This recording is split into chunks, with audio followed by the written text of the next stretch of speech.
প্রিয় ভাইয়েরা আমার, হতাশ হওয়া যাবে না, জীবনকে নিয়ে কখনো চিন্তিত হওয়া যাবে না। আমাদের জীবনের প্রত্যেকটা ক্ষেত্র, আমাদের জীবনের সুখ দুঃখ সব কিছুই একজনের হাতে লেখা। তিনি যখন ইচ্ছা করেন আমাদেরকে দুঃখ দিয়ে পরীক্ষা করেন, তিনি যখন ইচ্ছা করেন আমাদেরকে সুখ দিয়েও পরীক্ষা করেন।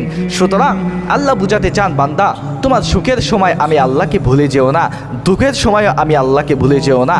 সুখ আমি আল্লাহ দিয়েছি, সুখের মোহে পড়ে, আনন্দ উৎসবের মোহে পড়ে তুমি আমি আল্লাহকে ভুলে যাও কি না, আমি এটাই পরীক্ষা করি।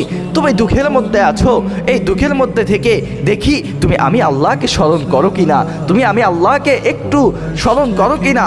আমি এই জন্যই তোমার জীবনে দুঃখ দেই, তুমি একটু স্মরণ করো। তোমার জীবনের প্রত্যেকটা দুঃখ প্রত্যেকটা সুখ আমি আল্লাহ দেই। সুতরাং ধৈর্য ধারণ করো, আমি আল্লাহর উপরে ভরসা রাখো, আমি আল্লাহ তোমার প্রত্যেকটা ক্ষেত্রে তোমার প্রত্যেকটা বিষয়ের জন্য যথেষ্ট হয়ে যাব। পড়েন সুবহানাল্লাহ।